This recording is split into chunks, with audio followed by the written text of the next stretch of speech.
right, let's get into the scuttlebutt of the day here. This makes me sick. This Arizona, Virginia boss accused of covering up the veterans' deaths. I mean, having two different kinds of lists, they put people on a secret list. For what? Why? Why would you do that?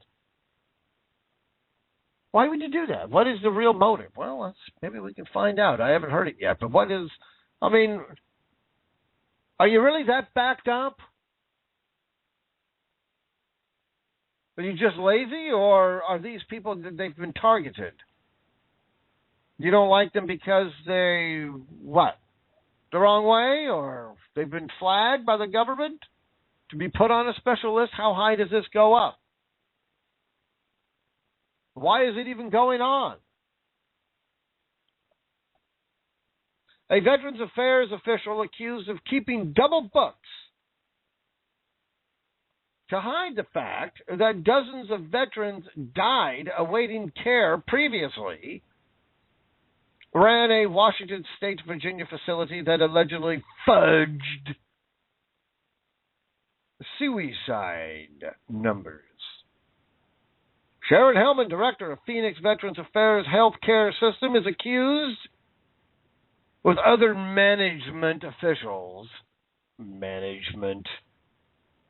of keeping fake waiting lists that made it appear sick veterans were being treated in a timely manner when they hid the real list and it showed up 1,600. The sick veterans were waiting months before they saw a doctor. And we do know that there was reports of people died waiting to see a doctor at the VA. Now, I go to the VA in Long Island. I've always been treated I've always been treated very nicely. Pain in the ass. Sometimes you got to wait forever. But, I mean, I've always been, and I've had to spend time in the hospital, 9 days. I was treated pretty well, I got to say. Better than the county hospitals, I can tell you that. So I've got no complaints with the VA. But, again, I can't go by my experience. I can't go by their experience. I can only go by mine. But when there are reports, and it's not made up, it's not a phony scandal, it's real, that does happen. Why? I don't know. Why do they have children being stolen from their parents so psychologists can get, and social workers can keep their job? See, this is what governors are involved in. See, the governor, he realizes there's not enough kids for all these people. We're going to have to cut jobs. Well, we can't do that because then the unions won't support him.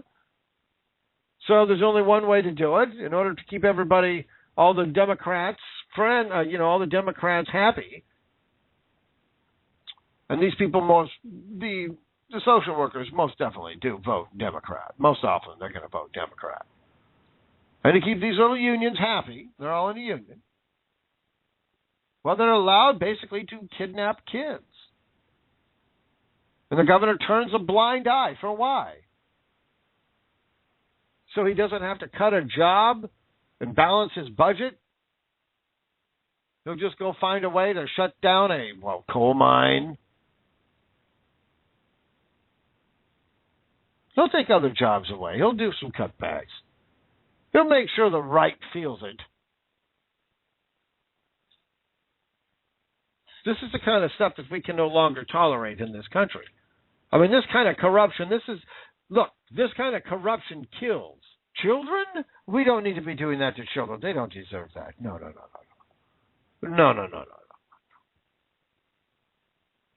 Goddamn child rapists get better care in prisons than this girl does. And we can't get one frickin' cowboy to come down in there and rescue her.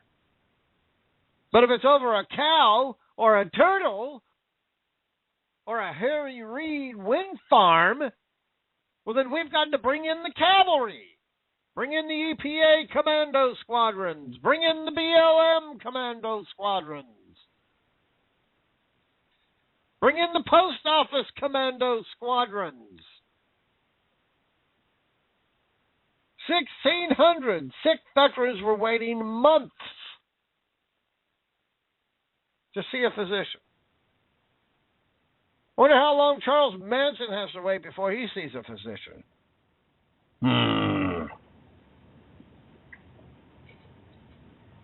At least 40 veterans on the secret list allegedly died while waiting for appointments. Well, some people live, some people die. You know how it is. According to Kat Sebelius, you knew she was going to be the scapegoat. She was going to be the scapegoat for this from the very beginning.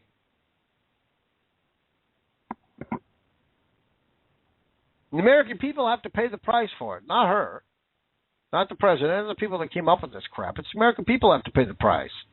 Every time the government makes a mistake, it doesn't cost them anything. It costs you. Hey, it may cost them a couple of votes. Maybe they might lose the election.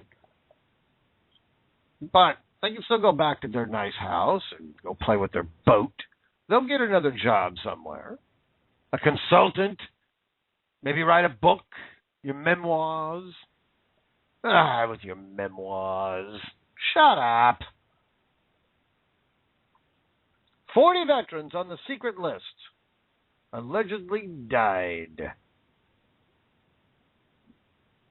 Hellman was director of the Spokane facility. I know Spokane. I'm from Washington State. Been there several times. Hellman was director of the Spokane facility at the time the number of suicides were being misreported. Shortly after news revealed that such data had been falsified, Hellman was transferred to the VA facility in Hines, Illinois. See, this is what happens. Instead of firing these frickin' people, maybe calling in a goddamn cop. I mean, you make your frickin' fingers into the shape of a gun, and they'll call the goddamn police on you at 10 years old and put you in handcuffs and take you away and book you, fingerprint you, throw you in jail.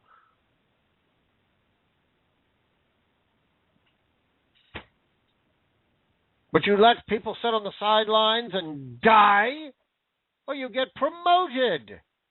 We've got to cover it up. See, if we admit that there's a scandal, well, then we're going to look bad, and we can't have that. Then it's going to go all the way up to the governor. We can't have that. So, here's what we do. We take this person and we can't fire him. If fire him, well, what are all these circumstances? Why were they fired? Why? What? Well, then you got to go out and you got to give the truth. Well, you can't do that. Why? Well, certain people are going to be exposed. We can't have that. So we just move them up and make them look like they were better than what they were. They get a promotion. So now they're head of another department to totally screw up. Look, you get caught doing something like anything like this. Not only should you be fired, but you should be arrested.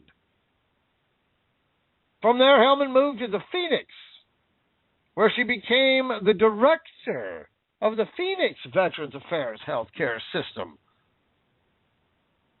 This is not the first time that Sharon Hellman, this is the one in charge of all this, the secret list,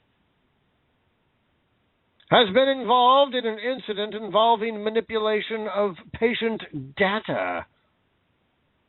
She fudged the number of veterans' suicides at a previous job and was never fired. She just moved. Oh, yeah, nothing to see here. No. No Republicans were, involved in any of this. There's nothing to see here. No. Public records show that Hellman received a $9,345 bonus in addition to her annual base salary of $169,900. So she basically gets another $10,000. Here you are. I should buy you a nice pool. Leadership, management, and accountability is all we have ever required of the Virginia William, of the VA, not Virginia, idiot. William Thine, a Vietnam veteran from Georgetown, Indiana, who leads the 1.9 million member Veterans of Foreign Wars and its auxiliaries, said in a statement Thursday. We didn't need to have that part. Who puts this crap in here? I don't need to read that. I don't give a damn. Stupid statements. I was a member of my VA in Vancouver, Washington. I didn't do the charter here in Massachusetts, or Massapequa, where I lived, and it was walking distance. I should have done it. But see, I'm not a big group guy. I don't go to, it's hard for me to, I went to the other one. I've been to them before. And I like them, but I mean, I'm not a big group guy. I've never been a, just big group. I'm not a loner, but I mean, I'm just not, I don't know. Anyway, moving on. When you're dealing with lives, there should be no leniency granted to anyone. Well, yeah, especially when they're in a cover-up. And instead of firing this person, she gets a promotion. I mean, in government, the bigger you lie, the bigger lie you tell, the bigger mess you make, the more money you make, the higher promotion you get. I mean, how do you get away with this? Oh, because it's government? What does that mean? Just because it's government means there's no accountability and you can't get fired? And now that other dude, do we got that story in here somewhere? Yeah, let's get into that here. Yeah, here it is. He is the ex-Department of Homeland Security. He was the watchdog. He was the inspector general.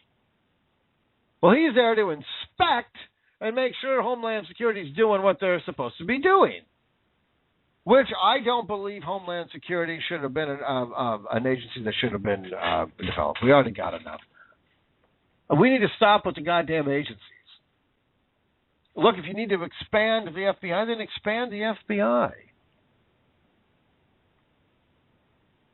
We need to get another department, but we don't need any more of these damn departments. We got too many departments and too many people are answering to too many people. And nobody's in charge, and they do that deliberately. So people can get orders down the list and nobody knows where it came from. But yet here it is, and we have to follow it. And if you don't, then you go to jail and you get, whatever. Get shot. That's what I don't like about government. All this bureaucracy is designed specifically so nobody, except for the low guy, gets caught. The higher up the pyramid you go, the less opportunity you got to get caught. Even though we know that most of this stuff is coming from the very top. Benghazi, Fast and Furious, IRS, stimulus packages. I'm sorry, but that's criminal. That's almost $1 trillion. Literally, stolen from the taxpayer and given to his friends, union bosses, all of his little buddies, his campaign donors, all of his little stupid friends who want to open up these stupid green companies, which they know aren't going to make it. It wasn't about that. It was about making money. They open up some bogus company. Oh, look at it. And Obama's down there with a freaking photo op looking at it. Oh, look at this. This is great. The technology. Look what I created. Look at this. Oh, my stimulus package. Oh, the economy is better. Everything is working. Hope and change. Hope and change.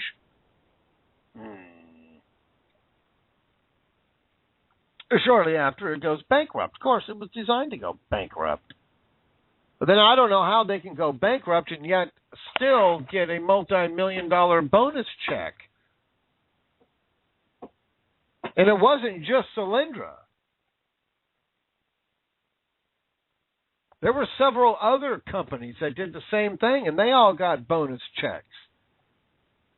They made money off the taxpayer. Obama took that money and paid back his campaign donors. And he's still paying back campaign donors with your money. He is stealing the taxpayers' money and giving to his friends.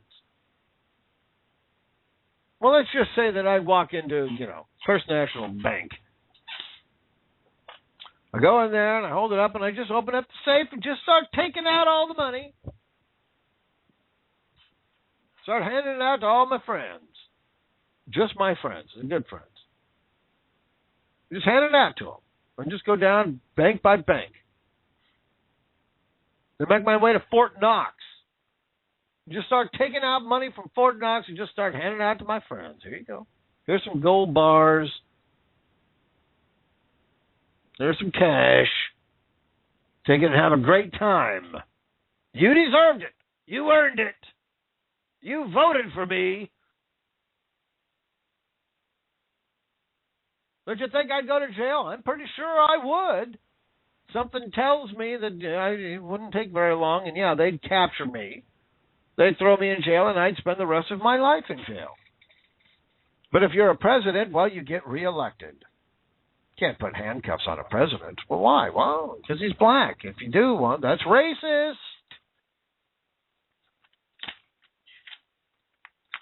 I'm sick and tired of that stupid word racist. No more racism. I mean, when real racism comes, we can't recognize it. I mean, you got that stupid Jimmy Williams, remember him from MSNBC? When he compared that rodeo clown, remember when he wore that Obama mask, which they've been doing for years?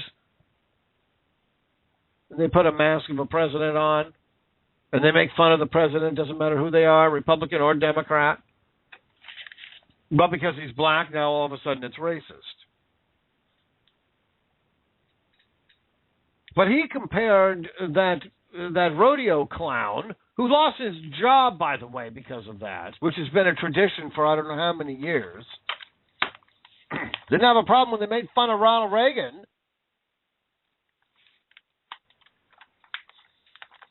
Didn't have a problem when they made fun of George Bush. But Obama, he's black. You can't say anything. He's beyond reproach. Can't touch him. Nope. But he compared that guy as a modern-day lynching. How is that a modern-day lynching? I mean, if you've seen the pictures of lynching,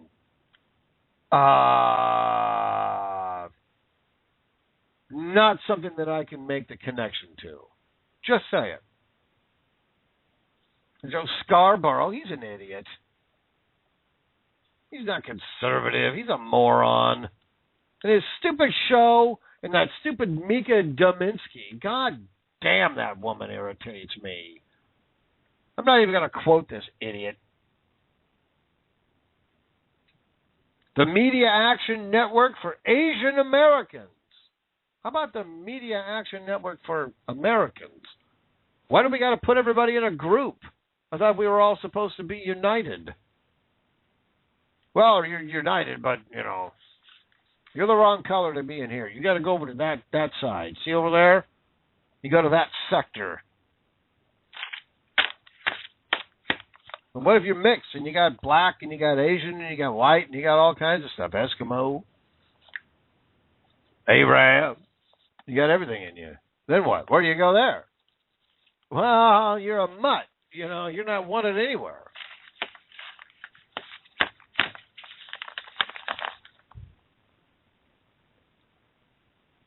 But the Media Action Network for Asian Americans was furious over a scene in a pilot for a TV show. It was called Dads.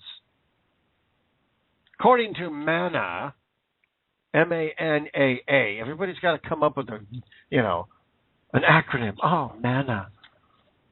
Shut up.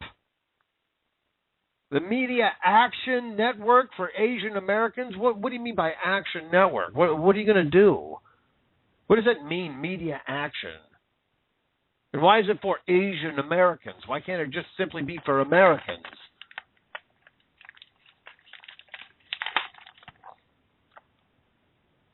But according to them, this pilot was going to feature a scene with a young woman who dresses up like a sexy Asian schoolgirl. Well, not for nothing, but when I read that, I mean, immediately my interest went up. I don't take that as racist. You see what I'm talking about? People just love to use anything they can into any direction that they can. Now, this, I didn't take that as racist. I don't know.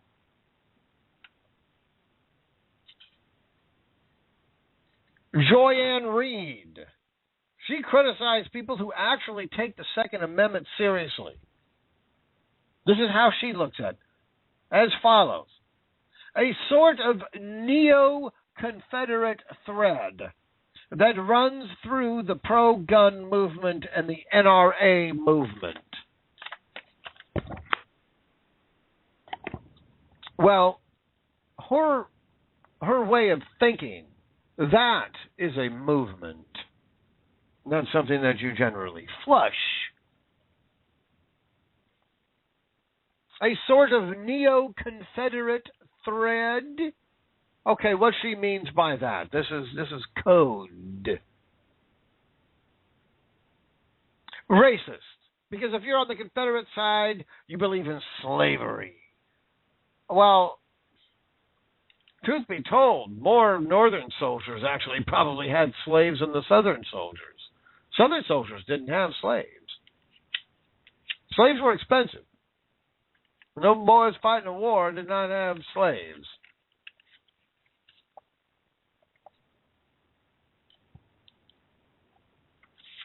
But why does it have to be, why do you have to put that element in there, that element of racism? Because, see, it's very touchy. And so they can get away with it. Once it becomes a touchy subject, well, then people can take advantage of it. Al Sharpton, Jesse Jackson, that freaking moron. I can't stand either one of them clowns. This race baiting. See, racism, real racism, okay, that is something to discuss. That is something to take care of. But you cannot use racism at wherever you can. Somebody says that racism, racist. Now, I don't know. Again, I don't have all the information with that Cliven Bundy, but what I read to you is all that I've really heard him say. I did not take him as... I took him more ignorant than racist. I'm not really quite there to go in that camp there. But when you have all these people that come out and they make all these horrible statements, I mean, the director for The Butler, he says, we're still living in a racist country. Really? How about this? What am I saying? I said that we're going to have to kill some crackers. Yep, kill them crackers. We're going to have to kill some cracker babies. Kill them cracker babies. Huh? To hell with what National Geographic putting out. I'm telling you to your face here tonight, we're going to have to kill some little Penelopes and some little Robbies. You want to be free, don't you? Y'all bullshit me. Not sound like that. Why we gotta kill them? Kill them all. You don't want to be free, all right, we've heard enough. On and on and on. We gotta kill them. We gotta kill them all. See, the media don't cover that. But Cliven Bundy says the word Negro and everybody flips. Again, I mean, look, I'm not coming to his defense. I'm not coming to his side. I'm not taking anybody's side in this. I'm sitting at the top of the hill out here, looking down at the valley here of this giant stew that is being created, and eventually it's going to explode. The pressure is going to be so much, it's going to have no choice but to explode. There's too many people involved. Everybody wants their power. Everybody's trying to take total power of the total situation, and you've got all these little sub-elements being attached to it. And it's getting bigger and bigger and bigger. For what?